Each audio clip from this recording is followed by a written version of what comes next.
cek dulu, cek dulu, cek dulu, cek dulu. Yo, kini saatnya kita harus tambah pintar. Jangan jadi orang yang mudah sebar-sebar, karena belum tentu itu berita benar. Kalau nggak ngerti, ayo belajar. Mulailah curiga jika sudah suruh-suruh. Sebarkanlah, hey, tunggu dulu. Periksalah kalimat, kok banyak tanda seru. Banyak huruf besar, mata gue jadi ngilu. Coba dicari beritanya dulu, mendingan begitu daripada keliru. Apa untungnya sebar kabar palsu, daripada nanti kamu yang malu. Cek dulu, daripada nanti kamu yang malu. Cek dulu, siapa tahu hoax. Yup. Hello, hello, hello, siapa tahu hoax. Yup. Hello, hello, hello, siapa tahu hoax. Hoax itu konten yang negatif, tujuannya itu ya provokatif. Paling cocok buat orang yang sensitif. Kalau ke gue ya gak efektif, tapi semua suka yang positif. Misalnya video yang inspiratif, meme yang lucu, itu juga sih positif, kreatif dan produktif. Coba dicari beritanya dulu, mendingan begitu daripada keliru. Apa untungnya sebar kabar palsu, daripada nanti kamu yang malu. Cek dulu, daripada nanti kamu yang malu. Cek dulu, siapa tahu hoax. Yup. Hello, hello, hello, siapa tahu hoax. Yup. Hello, hello, hello, siapa tahu hoax.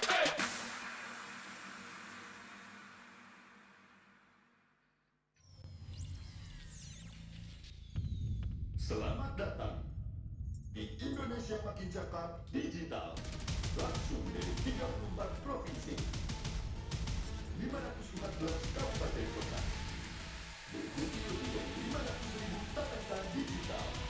Inilah Indonesia Makin Cakap Digital.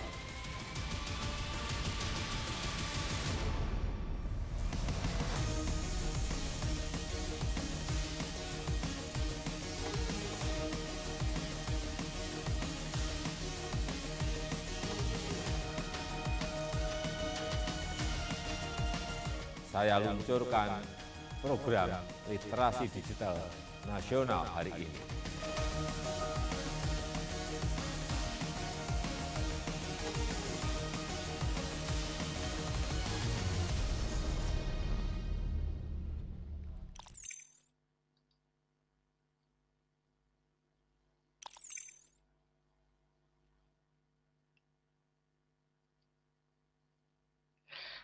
Salam literasi, Indonesia makin cakap digital. Para hadirin peserta webinar, izinkan saya membuka acara pada siang hari ini dengan sebuah pantun dalam bahasa Indonesia. Sarapan pagi dengan ketan, lihat alam di Gunung Lawu. Dengan senang hati saya ucapkan salam hormat Kabupaten Pringsewu. Assalamualaikum warahmatullahi wabarakatuh. Shalom, Om Swastiastu, Namo Buddhaya, salam kebajikan, Rahayu. Senang sekali rasanya kami dapat berjumpa kembali dengan Bapak, Ibu, dan hadirin sekalian dalam webinar Gerakan Nasional Literasi Digital tahun 2021 Regional Kabupaten Pringsewu, Lampung. Tepatnya pada hari ini, Senin 19 Juli 2021 bersama saya, Guntur Eka Saputra, selaku pembawa acara sekaligus moderator pada hari ini. Selamat siang, selamat literasi, Indonesia makin cakap digital. Bapak dan Ibu, serta hadirin sekalian, kami juga selalu mengingatkan kepada Anda semua untuk selalu menerapkan protokol kesehatan, yaitu selalu menggunakan masker, mencuci tangan dengan air mengalir dan atau menggunakan hand sanitizer, serta menjauhi kerumunan. Dan pastinya kita berdoa bersama kepada Tuhan Yang Maha Esa agar kita selalu diberikan kesehatan dan keselamatan, serta Indonesia bisa bangkit dan sehat kembali. Amin ya Rabbal Alamin. Izinkan kami menyapa yang sudah bergabung dalam kegiatan ini, yaitu kami ucapkan selamat bergabung dan selamat datang kepada yang terhormat Dirjen Aptika Kementerian Komunikasi dan Informatika, Republik Indonesia, Bapak Samuel Abrijani Pangerapan.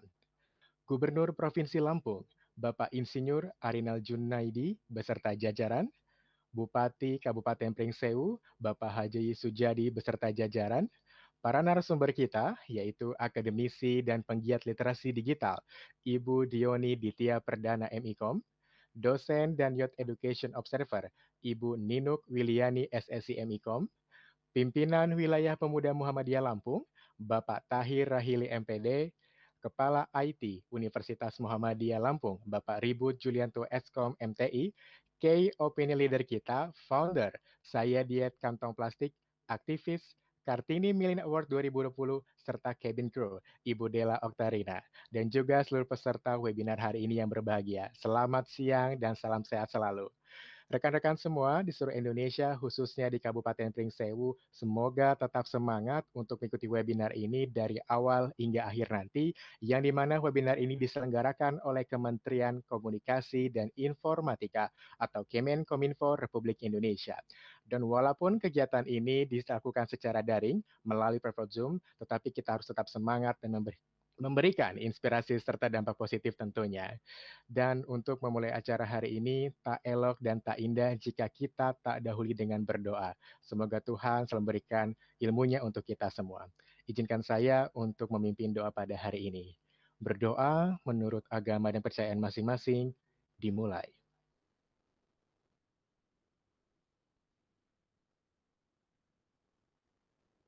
Berdoa selesai.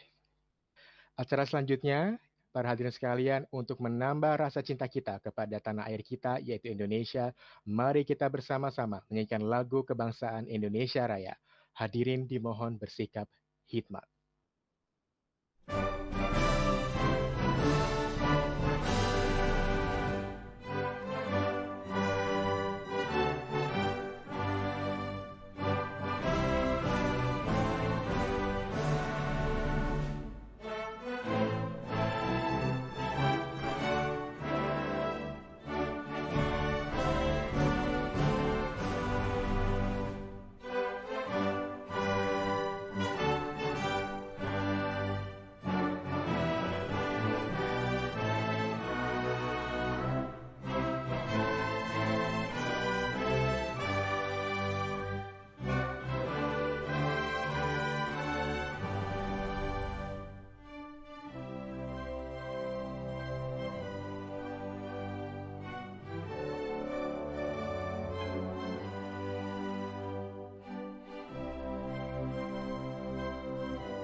Terima kasih. Para hadirin sekalian, pada hari ini kita tergabung dalam webinar literasi digital dengan tema kebebasan berekspresi di dunia digital. Dan kami harap untuk tetap semangat hingga acara hari nanti. Selanjutnya, kita akan mendengarkan bersama sambutan keynote speech dan sekaligus pembukaan acara webinar kali ini kepada Dirjen Aptika, Kementerian Komunikasi dan Informatika Republik Indonesia, Bapak Samuel Abrijani Pangerapan. Dipersilakan. Pastikan kita selalu menerapkan protokol kesehatan dengan menggunakan masker, menjaga jarak, dan selalu cuci tangan. Assalamualaikum warahmatullahi wabarakatuh. Salam sejahtera bagi kita semua. Om Swastiastu, Namo Buddhaya, salam kebajikan. Rekan-rekan yang saya hormati, puji syukur kita panjatkan kehadiran Tuhan Yang Maha Esa. Atas berkat dan rahmat-Nya, kita dapat berkumpul secara virtual dalam keadaan sehat di tengah situasi pandemi COVID-19. Semoga kita semua senantiasa dilimpahi dengan kesehatan dan damai sejahtera dalam upaya kita melawan pandemi COVID-19. Menjadi kebanggaan tersendiri bagi saya untuk membuka acara ini, di mana acara ini merupakan sebuah kegiatan yang diadakan oleh Kementerian Kominfo bekerjasama dengan Cyber Kreasi di bawah kerangka program literasi digital. Sebagaimana yang telah kita ketahui bersama, kehadiran pandemi dan pesatnya perkembangan teknologi telah mengubah cara kita beraktivitas dan bekerja. Kehadiran teknologi sebagai bagian dari kehidupan masyarakat inilah yang semakin mempertegas bahwa kita sedang menghadapi era disrupsi teknologi. Untuk menghadapi hal tersebut, kita semua harus mempercepat kerjasama kita dalam mewujudkan agenda transformasi digital Indonesia.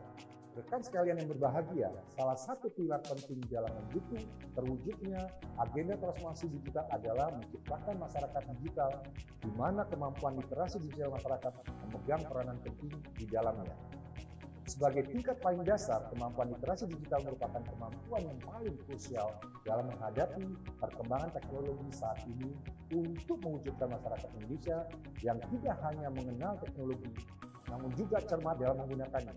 Pada tahun 2020, Kementerian Kominfo bersama Kata Data melakukan survei status literasi digital nasional, mengacu pada kerangka literasi digital milik UNESCO.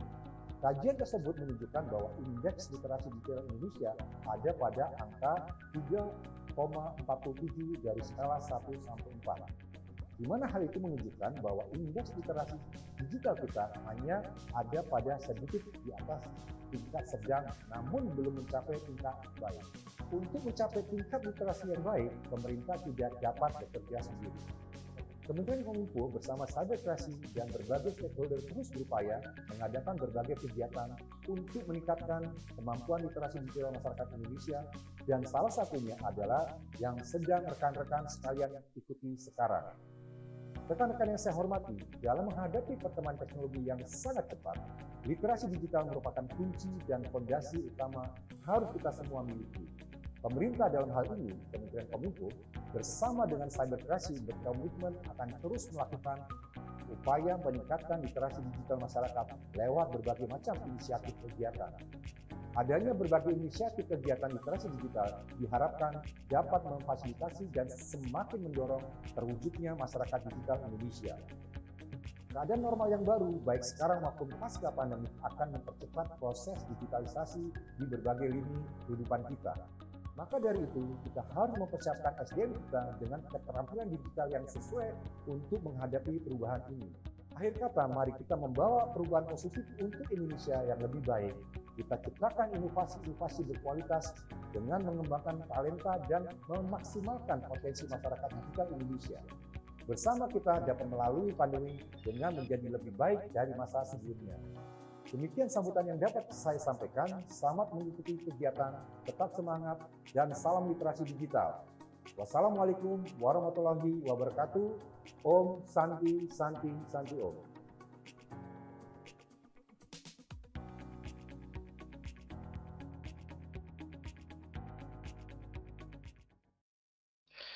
Terima kasih kepada Bapak Samuel Abrijani Panggerapan dan Bapak Ibu serta hadirin sekalian. Sebentar lagi kita akan mendengarkan bersama pemaparan para narasumber yang dimana itu sudah pasti pakar pada ahlinya dari 4 pilar yang sudah diusung oleh Kemenkominfo dalam kegiatan webinar hari ini. Dan dimana tema kali ini sangat menarik sekali, yaitu kebebasan berekspresi di dunia digital. Dan dimana sebagai kita ketahui bahwa Indonesia sebagai suatu negara memiliki kewajiban untuk melindungi, memajukan, menegakkan, serta memenuhi hak atas kebebasan berpendapat dan berekspresi tersebut. Dan ini merupakan salah satu bagian dari hak asasi manusia sebagaimana yang diamanatkan pada pasal 28I ayat 4 Undang-Undang Dasar 1945.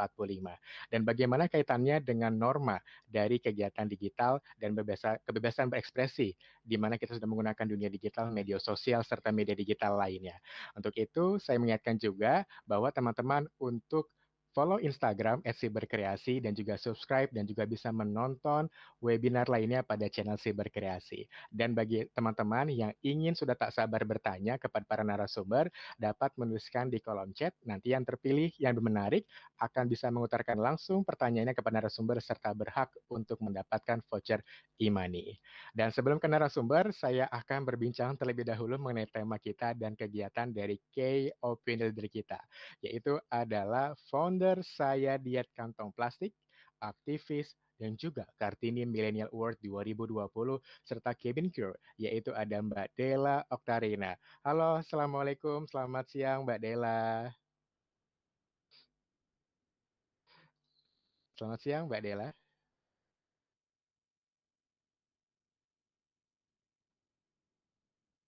Baik, teman-teman semua. Nah, kita masih menunggu terhubung ini untuk teman-teman yang dimana kita ada Kay Om Lebih. Tapi sebelumnya tadi yang sudah disampaikan bahwa untuk tema kita kali ini itu yang menarik sekali. Sebelumnya mungkin untuk berpendapat dan berekspresi kita bisa mengutarakan secara langsung. Ya, tapi sekarang kita dengan menggunakan dunia digital yang dimana ada media aplikasi, media sosial dan juga lainnya teman-teman sudah gunakan. Bahkan hampir 24 jam teman-teman semua menggunakan smartphone di genggamannya. Nah, kira-kira bagaimana sih caranya kebebasan ekspresi ini tetap dikontrol dan tidak menyakiti, tapi bermanfaat untuk kemaslahatan bersama.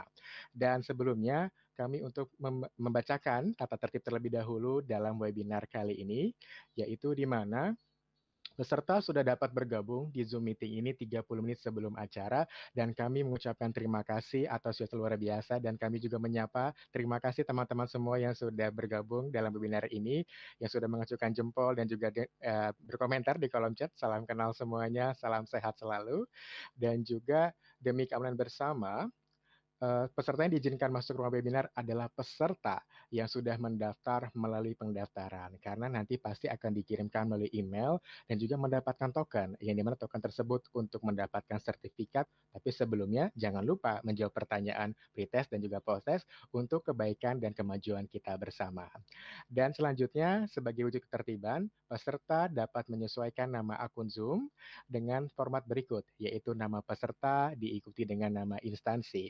Dan peserta diharapkan untuk mematikan mikrofon dan dapat menyalakan kamera atau on cam selama acara berlangsung.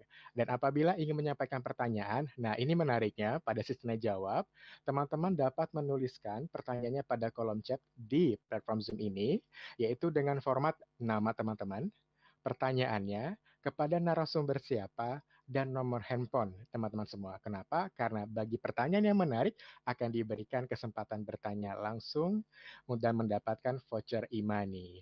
Dan peserta diharapkan mengikuti seluruh kegiatan acara ini dengan berlangsung dan juga hikmat.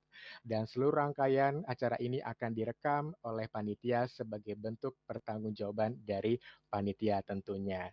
Dan semoga kita bisa kegiatan ini berlangsung dengan baik tentunya. Baik, untuk teman-teman semuanya, seperti sudah tidak sabar, nah saya harus melaju ke kegiatan berikutnya, ya ini saya sapa dulu mungkin dengan narasumber kita, yaitu selamat siang Ibu Dioni Ditya Perdana. Selamat Halo, siang. selamat siang Pak Guntur. Selamat siang Ibu, salam hormat, salam kenal Ibu. Sudah siap ya Bu ya, ini dengan materinya? Insya Allah siap. Siap, baik. Izinkan saya menyapa dengan narasumber terlebih dahulu sebelum saya bergabung ke Ibu yang pertama. Baik. Selamat siang. Berikutnya ada Ibu Ninuk Wiliani. Iya, siang Mas Guntur. Sehat ya Bu ya? Alhamdulillah. Alhamdulillah, harus sehat dan semangat tentunya. Dan ini sudah merona ini Bu ya, sudah pasti untuk tak sabar membagikan materi serta ilmu. Baik, terima kasih Ibu. Selanjutnya ada Bapak Tahir Rahilis. Salam hormat Pak Tahir. Assalamualaikum warahmatullahi wabarakatuh. Waalaikumsalam. Sehat ya Pak Tahir ya? Siap ini untuk berbagi dengan adik-adik kita? Alhamdulillah sehat. Alhamdulillah harus sehat. Siap Bapak. Selanjutnya kita ada Bapak Ribut Julianto. Assalamualaikum Pak Ribut. Baik, nanti sebelumnya kita akan sapa-sapa kembali tentunya dan juga bisa bergabung dengan kami. Dan teman-teman semua, berikutnya adalah kita akan langsung menuju ke paparan narasumber pertama, yang dimana itu adalah digital ethics. atau etika dalam berdigital itu seperti apa? Yang akan disampaikan oleh akademisi dan penggiat literasi digital, serta saya baca juga ini seorang dosen Departemen Ilmu Komunikasi di salah satu universitas di Bengkulu, yaitu adalah Ibu Dioni Ditya Perdana Emikom. Halo, saya menyapa kembali ini Bu Dioni. Halo Pak Guntur. Baik, gimana ini Bu Dioni kegiatannya ini pada saat pandemi ini? Iya, kita masih BDR ini belajar dari rumah. Betul Jadi sekali. dari Penelitian juga ya Bu ya. Dan saya cek juga Oh Ibu ini iya, meneliti jurnal juga dan menulis jurnal. iya. Wajib Betul. Tridharma. Tridharma perguruan tinggi ya Bu ya, betul sekali.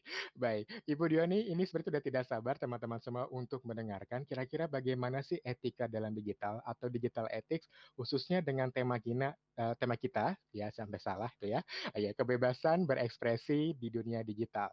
Karena mungkin semuanya bisa berpendapat dan juga bisa berekspresi, tapi tetap dengan norma yang berlaku tanpa menyakiti perasaan orang lain. Untuk itu kepada Ibu Dioni 20 menit dipersilakan. Terima kasih Pak Guntur. Ya, betul sekali nih pengantar dari Pak Guntur. Tapi sebelumnya saya mau mengucapkan Assalamualaikum warahmatullahi wabarakatuh. Selamat siang kepada seluruh peserta webinar dari Kabupaten Pringsewu, Lampung, dan mungkin peserta-peserta lain yang dari provinsi lain. Saya juga ingin menyapa narasumber lain, Bu Nino, ada Pak Tahir, dan Pak Ribut, tadi Mbak QL, ada Mbak Della. Salam kenal, salam jumpa.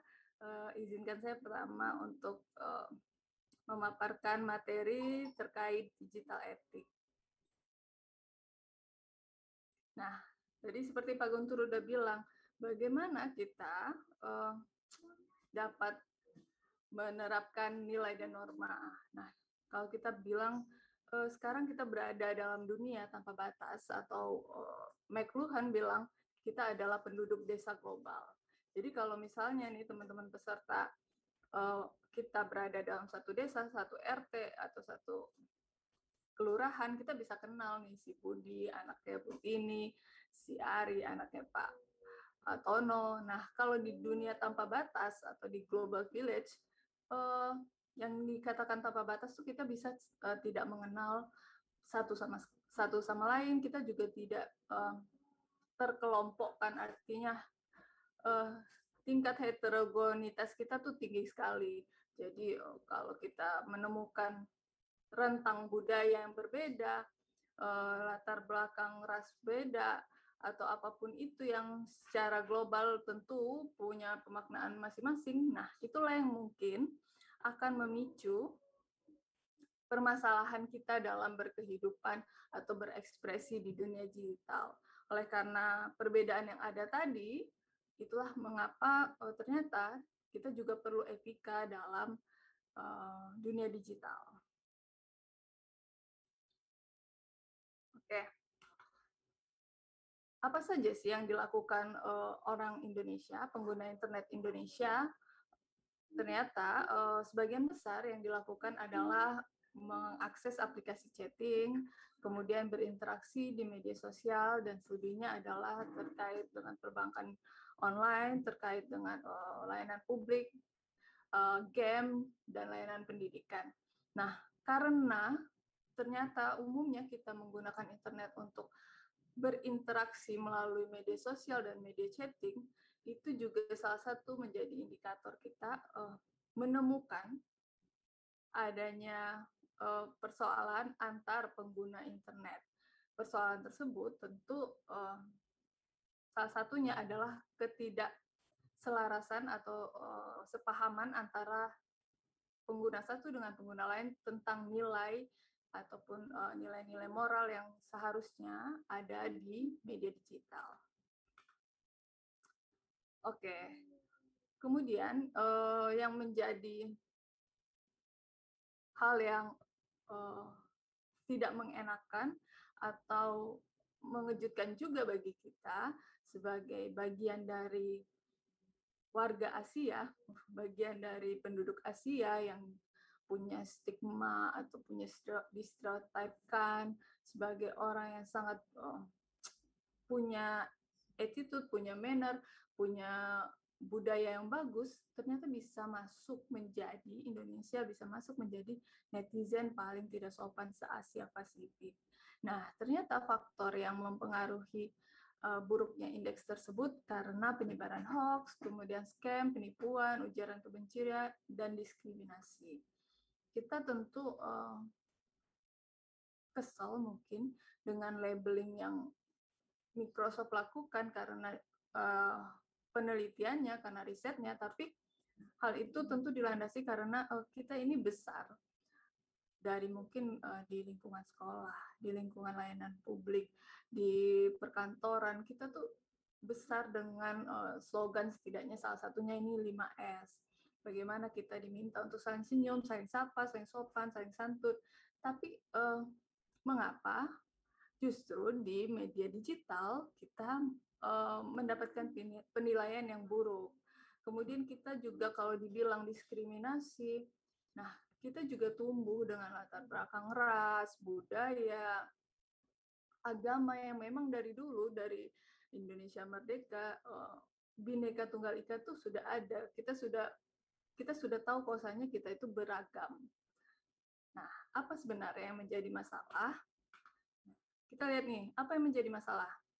Contoh pertama, masalahnya adalah mungkin kita terlalu baper sampai ketika kita misalnya tidak menyukai salah satu pemeran di drama Korea, kita membombardir Instagramnya sebagai netizen yang dibilang awkward banget, aneh banget, dan si pemilik Instagram juga sampai kebingungan dengan ekspresi, kita mau bilang juga ini ekspresi ya, ekspresi netizen Indonesia atas acting yang dilakukan oleh si artis ini. Kemudian apalagi sih? Nah, ini juga bentuk bagaimana netizen Indonesia berekspresi atas ketidaksetujuan dia, misalnya berkaitan dengan afiliasi politik, ataupun mungkin ideologi atau apapun itu, dan beginilah cara ekspresi salah satu dari netizen Indonesia. Kemudian ekspresi lagi, ekspresi yang kata orang nih kalau nggak wow, nggak viral. Kalau nggak negatif nggak viral. Nah, mungkin ini juga bentuk bagaimana ekspresi yang tidak tepat yang dilakukan oleh netizen Indonesia terkait isu HAM, isu agama, isu ras, isu politik, yang mungkin maksudnya adalah mengekspresikan perspektif mereka, mengekspresikan rasa kesal, rasa marah, atau rasa ketidaksukaan dengan cara yang tidak tepat, sehingga akhirnya ekspresi tersebut berbentuk sebagai ujaran kebencian. Jadi ujaran kebencian itu akhirnya akan membangkitkan permusuhan, kekerasan, diskriminasi antar orang dan bahkan antar kelompok. Nah, ternyata selain karena ideologi, perspektif, ekspresi orang Indonesia juga karena bisa jadi adalah karena hasil dari konstruksi tentang kecantikan. Konstruksi tentang kecantikan yang dibangun oleh media, tentang cantik itu adalah putih, putih, langsing, rambut lurus. Nah, jadi ketika orang ingin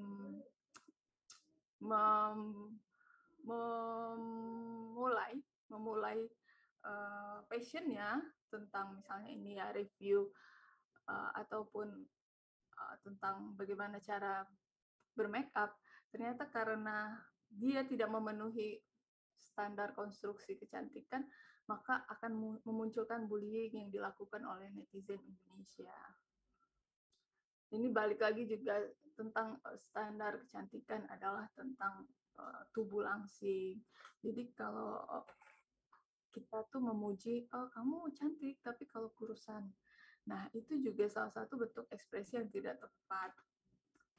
Bahkan ya, kalau kita mau bilang saking kejamnya nih netizen Indonesia, jangankan orang gendut, misalnya orang hitam, anak-anak yang nggak bersalah aja bisa jadi korban bullying dari netizen Indonesia yang tentu ini tidak memahami nilai yang benar sebenarnya kan. Bahkan kita menemukan banyak sekali mom shaming di sosial media hanya karena perbedaan cara pengasuhan, perbedaan cara pola pikir tentang bagaimana menyikapi perkembangan anak, hanya karena perbedaan kita bisa melakukan mom shaming. Nah, selain itu ada juga nih bentuk ekspresi yang mengganggu adalah ketika kita mendapatkan sexting. Jadi satu kesengajaan dari pihak lain untuk mengirimkan hal-hal yang berbau sensual kepada pengguna lain. Nah, kita mau mencontohkan ini adalah public figure yang mana dia speak up atas sexting yang dia terima. Tapi mungkin sebagai pengguna media digital lainnya, kita juga menemukan hal serupa dengan orang yang mungkin kita tidak kenal atau bahkan orang tersebut kita kenal di dunia nyata. Jadi bullying, body shaming, sexting, dan mom shaming itu adalah bagaimana sebenarnya netizen Indonesia ingin berekspresi tapi ekspresinya tidak tepat, tidak sesuai etik dari nilai yang dianggap benar, nilai yang dianggap baik sebagaimana seharusnya. Nah, tadi Kominfo sudah memblokir nih per 31 Desember 2019 setidaknya 1.857 lebih konten negatif di internet. Nah, konten negatif ini adalah salah satunya adalah bagaimana konten yang bermuatan pornografi di media digital. Jadi konten ini sebenarnya akan merugikan baik si pembuat dan korban yang menonton. Jadi atau bisa jadi korban pembuat adalah korban juga ketidaktahuan dia bagaimana bersikap terhadap media digital, karena beberapa ada konten negatif pornografi ini dibuat dan disebarkan secara sadar. Misalnya ada aplikasi live chat yang ketika banyak yang menonton, banyak yang like, kita akan mendapatkan keuntungan material dari aplikasi tersebut, sehingga ketika aplikasi itu viral dengan hal-hal yang berbau pornografi, porno aksi, maka dia sebenarnya secara sadar menyebarkan itu. Nah, tapi ada pula yang menyebarkan konten bermuatan pornografi itu secara tidak sadar, karena untuk arsip pribadi disimpanlah di media digawainya, tapi berujung tersebar juga di dunia maya. Karena pada dasarnya tidak ada yang benar-benar bisa terhapus jejak digital kita di dunia digital ini. Jadi walaupun di galeri kita sudah tidak nampak, begitu handphonenya dijual ataupun diservis, bisa juga disalahgunakan oleh pihak lain karena data tersebut masih tersimpan. Nah, kemudian konten negatif selanjutnya adalah bagaimana perjudian online. Jadi perjudian online itu memudahkan seseorang untuk mencari bandar judi nih. Dan kemudian perjudian online itu membuat seseorang juga tidak mendapatkan labeling sebagai pejudi karena sifatnya lebih privat daripada berjudi langsung ke tempat perjudian. Nah, tapi efeknya adalah adanya gambling disorder, jadi susah tidur, susah fokus, risiko bunuh diri, dan bahkan WHO menyebutnya sebagai gangguan jiwa. Selain pengaruh terhadap psikologis, konten ini juga berpengaruh ketika kita misalnya menjadi member atau masuk di akun tersebut dengan membagikan data pribadi di aplikasi tersebut. Karena kebijakan sebagai konten yang ilegal, tentu mereka tidak punya kebijakan privasi yang baik dan yang benar. Kemudian penipuan online. Jadi penipuan online itu akan merugikan kita secara material dan imaterial. Bisa misalnya nih kita menemukan spam penawaran pinjaman tanpa agunan, bunga ringan. Nah, sebelum kita terjebak dan tergiur terhadap konten tersebut, kita lebih baik cek dulu legalitasnya di OJK. Kemudian kalau kita download aplikasi pinjol tersebut, yang boleh kita berikan aksesnya adalah kamera, mikrofon, dan location. Jadi kalau itu adalah standar dari OJK. Nah, jika ketiga hal itu, lebih dari 3 hal itu yang diminta, maka sudah dipastikan bahwa pinjol itu tidak memenuhi standar legalitas OJK.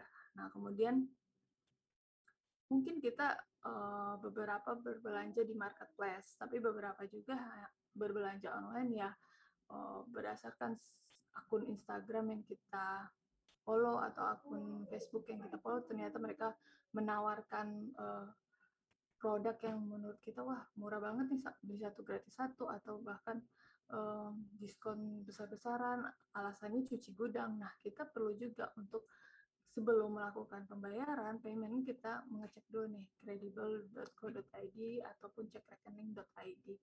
Itu untuk menunjukkan apakah si pemilik rekening ini benar-benar atau mereka punya catatan jelek, artinya orang pernah melaporkan dengan rekening tersebut. Nah, kerugian yang imaterial adalah misalnya akun kita dibajak, kemudian ada pengatasnamaan diri kita meminta sejumlah uang kepada kontak di handphone kita atau teman di sosial media kita, itu juga salah satu bentuk penipuan online. Nah, ada kekerasan berbasis gender, istilahnya nih, kekerasan berbasis gender online. Jadi adanya body shaming, kayak tadi kan sexting. Nah, yang terakhir adalah scammer. Jadi melalui aplikasi kencan online, seseorang bisa saja mengkonstruksi dirinya seolah-olah wah pangeran berkuda putih. Begitu ketemuan, ternyata orang tersebut punya niatan jahat, seperti misalnya human trafficking.